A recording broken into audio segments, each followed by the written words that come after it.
बदल जाओ वक्त के साथ या फिर वक्त बदलना सीखो, मजबूरियों को मत कोसो, हर हाल में चलना सीखो। इसी तरह हम एक कहानी सुनते हैं। एक बार चार युग में आपस में झगड़ा हो गया।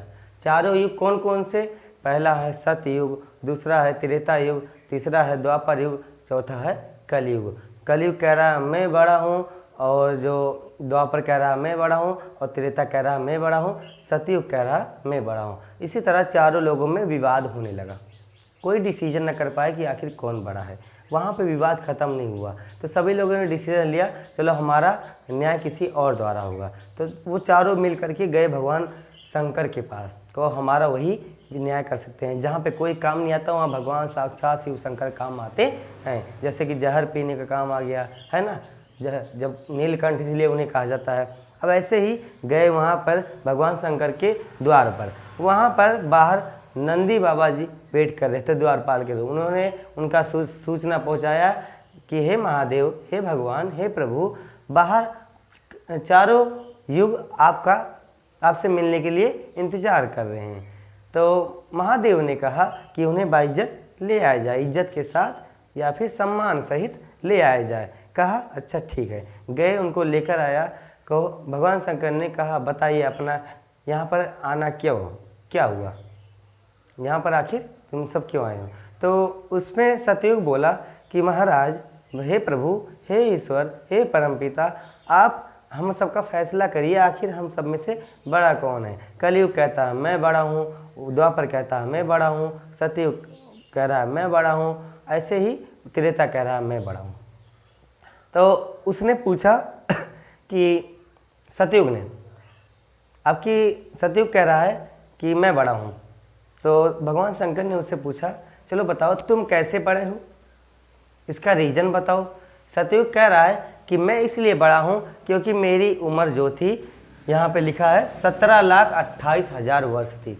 सबसे ज़्यादा उम्र इसी की है, लगभग शास्त्र द्वारा लिखित प्रमाण बताया जा रहा है 17,28,000। इसमें इंसान 1 लाख वर्ष तक जीते थे। जैसे हमारी 100 वर्ष के करीब करीब में है ना, अरे हमारी नहीं, मतलब इंसान की मौके पे। तो इसमें सतयुग में लोग पता है 1 लाख वर्ष तक जीते थे, ऐसा माना जाता है। तो कह रहा है इसलिए मैं बड़ा हूँ। और मेरे युग में जो है, सतयुग कह रहा है कि मेरे युग में प्रभु बहुत सारे अवतार लिए गए, जैसे नरसिंह भगवान, वामन और क्या कहते हैं। तो इसमें साक्षात भगवान हरि ने अवतार लिया, और इसलिए मैं बड़ा हूँ। बहुत विराट रूप लिए, इसलिए कह रहा है मैं बड़ा हूँ। सतयुग कह रहा है मैं बड़ा हूँ। तो इतने पे बोल पड़ा वो कलयुग कह रहा है कि हे प्रभु, कोई उम्र से नहीं बड़ा होता है। तो भगवान शंकर ने कहा सच है, व्यक्ति अपने गुणों से महान बन होता है। ठीक है। अब दूसरे पे उसी पे बोल पड़ा त्रेता युग बोला, कह रहा है कि महाराज, अरे हे भगवान, हे ईश्वर त्रिलोकी, मैं बड़ा हूँ। कहा तुम क्यों बड़े हो? कह रहा है कि मेरे युग में, जब इनके युग में बताओ श्री हरि भगवान ने अवतार लिया, मेरे युग में तो मर्यादा पुरुषोत्तम साक्षात श्री विष्णु, मतलब राम जी, श्री राम जो कण कण में विराजमान है, इन्होंने अवतार लिया, वो भी मर्यादा पुरुषोत्तम। और अनेक विद्वान जैसे कि रावण जैसा महाविद्वान और कुंभकर्ण जैसा, ऐसे ऐसे बहुत सारे विद्वान जन्म लिए। कह रहा है हाँ तुम्हारी बात सही है, ठीक है। तो इतने पे वो बोल पड़ा, कौन? द्वापर युग। द्वापर कह रहा है मेरे युग में भी बताइए, ऐसा है तो मेरे युग में भी श्री कृष्ण जी ने अवतार लिया, श्री कृष्ण भगवान ने अवतार लिया था कि नहीं द्वापर में? हाँ कि ना? लिया था ना। तो श्री कृष्ण ने भी महाभारत में अपना विराट अवतार, दुनिया भर न जाने कितने बार लीलाएं किया। तो इसलिए कह रहा है द्वापर मैं बड़ा हूँ, कि हे भगवान शंकर मैं बड़ा हूँ। अब उतने में कलयुग बोल पड़ा, कलयुग की बारी आई। और त्रेता की उम्र जो है 12,28,000 है, ठीक है। और उसके बाद इसमें इंसान 10,000 वर्ष तक का जीते थे। और इसका द्वापर का 8,64,000 है, और इसमें इंसान 1,000 वर्ष तक का जीते थे। ये बड़ा है। तो बड़े ऐसे ही बड़े हो रहे हैं ना, 100 वर्ष, 1,000, 10,000, 1 लाख, तो बड़ा हुआ कि नहीं? सभी अपना प्रमाण दे रहे हैं कि महाराज मैं बड़ा हूँ, मैं 1 लाख साल जीता हूँ, और दूसरा कह रहा है मैं 10,000 वर्ष जीता हूँ, तीसरा कह रहा है मैं 1,000 वर्ष जीता हूँ, चौथा कह रहा है भगवान मेरी उम्र पे मत जाइए, मैं बेशक 100 वर्ष जीता हूँ लेकिन सबके बराबर हूँ। अब बारी आई कलयुग की। कलयुग की उम्र तो 4,32,000 है। ऐसे गुणा कर लीजिए, 4 के 4, 4 दूनी 8, 4 तीन 12, 4 चौक 16, लगभग 17। हाँ ठीक है, 4 का लगभग फर्क है।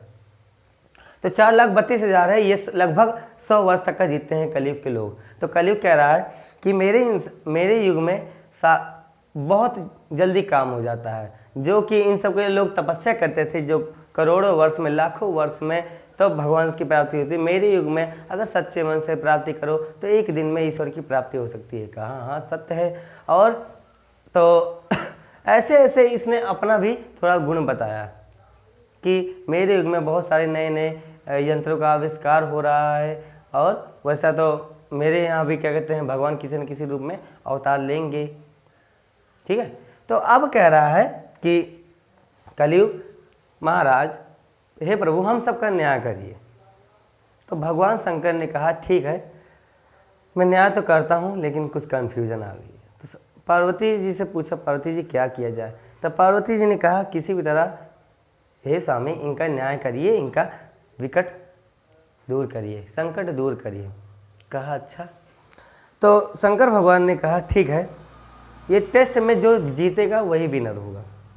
कहा ठीक है, मुझे भी स्वीकार है। कलयुग कह रहा है मुझे स्वीकार है, द्वापर कह रहा है मुझे स्वीकार है, त्रेता कह रहा है मुझे स्वीकार है, और सतयुग कह रहा है मुझे स्वीकार है। जो आप टेस्ट लेंगे, परीक्षा लेंगे, हम उसमें जरूर उत्तीर्ण होंगे।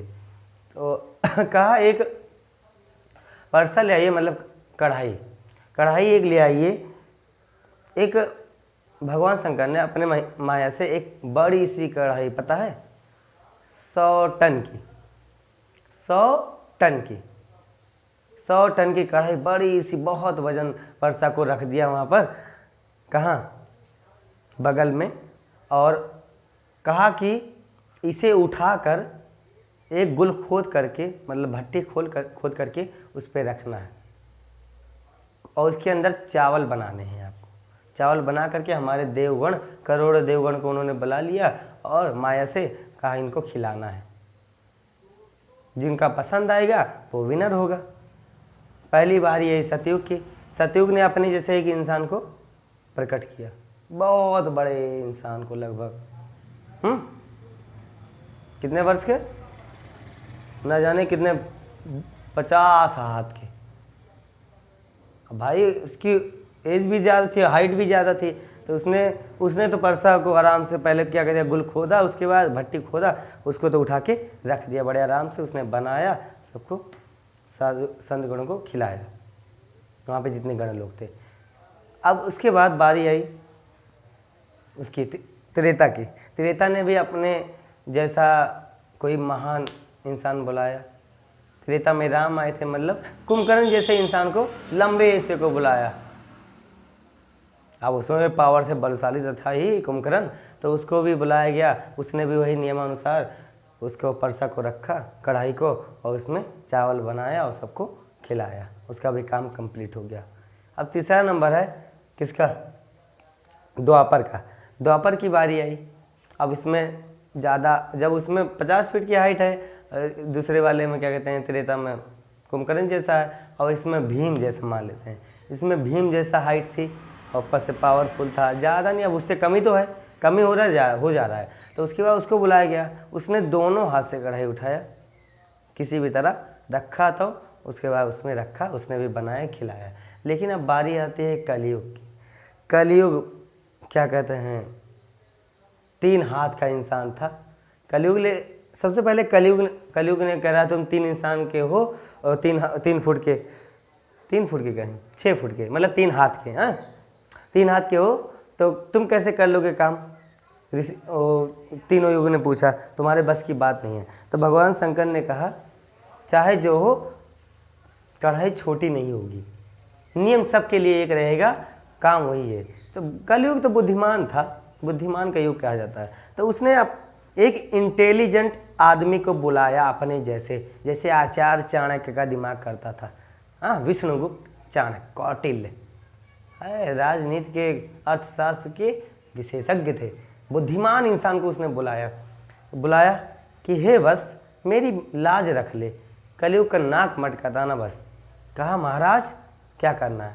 कहा इस हर्षे को किसी भी तरह इसमें चावल चुरा कर इन देवगणों को खिलाना है, इसके बाद हमारी विजय हो जाएगी।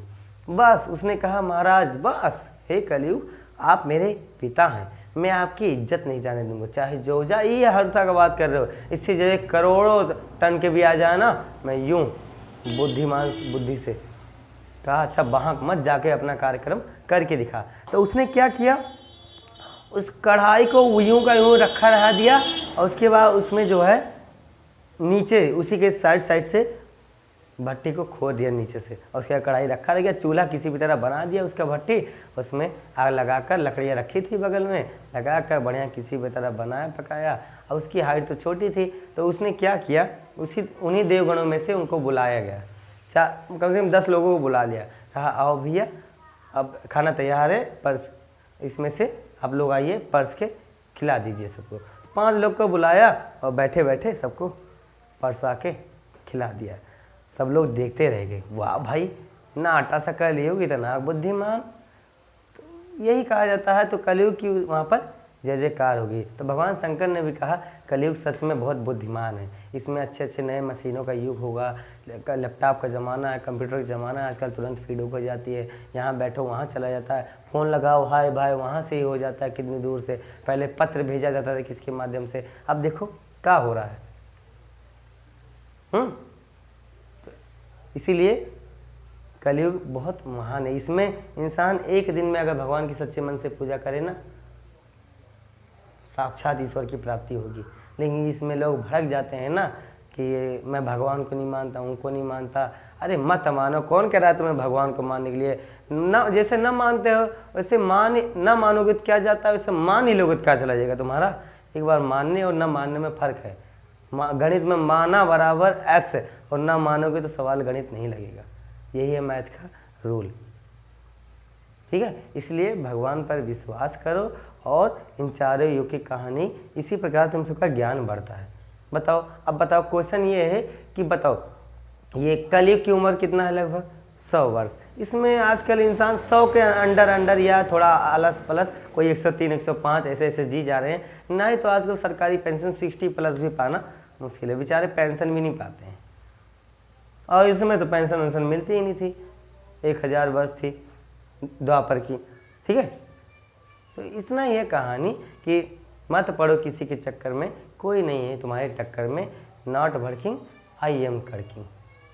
ठीक है, बदल जाओ वक्त के साथ, या फिर वक्त बदलना सीखो, मजबूरियों को मत कोसो, हर हाल में चलना सीखो, अर्जी हमारी मर्जी आपकी।